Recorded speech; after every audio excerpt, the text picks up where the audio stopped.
Assalamualaikum warahmatullahi wabarakatuh. Perkenalkan, nama saya Nayunda Oksalia, NIM 1823019484.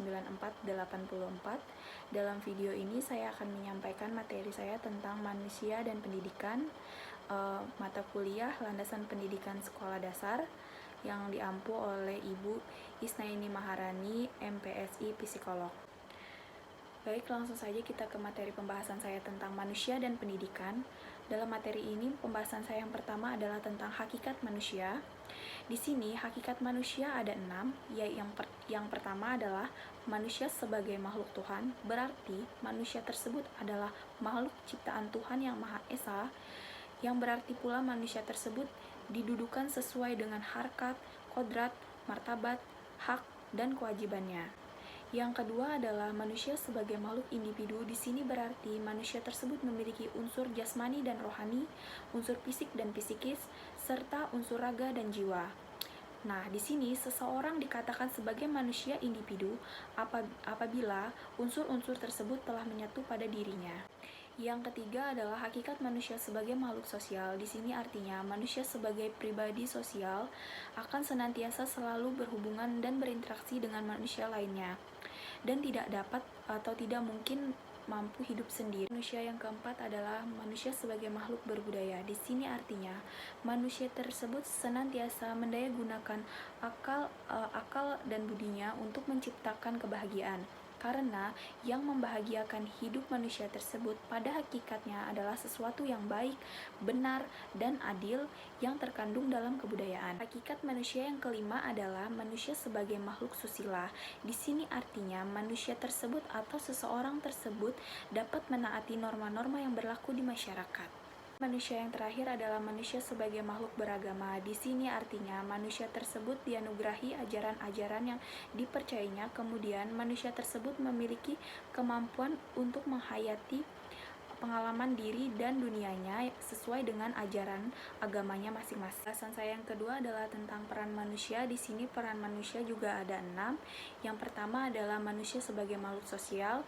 Sama seperti tadi, manusia sebagai makhluk sosial adalah manusia yang akan selalu berinteraksi atau berhubungan dengan manusia satu dengan yang lainnya.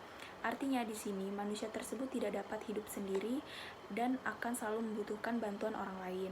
Kedua adalah manusia sebagai makhluk perasa. Di sini artinya manusia tersebut senantiasa menggunakan kata hati berupa panduan akal dan perasaan yang mampu membedakan antara perbuatan baik serta perbuatan buruk. Nah, peran manusia yang ketiga adalah manusia sebagai makhluk eksploratif. Di sini artinya manusia tersebut memiliki kemampuan untuk mengembangkan dirinya baik secara fisik maupun secara psikis. Manusia yang keempat adalah sebagai makhluk berpikir. Di sini artinya berpikir adalah cara otak mengolah sesuatu yang belum kita ketahui. Nah, yang mana di sini manusia juga mampu menarik suatu kesimpulan yang berupa pengetahuan melalui proses berpikir tersebut. Peran manusia yang kelima adalah manusia sebagai makhluk pembelajar. Di sini secara mental manusia merupakan makhluk pembelajar.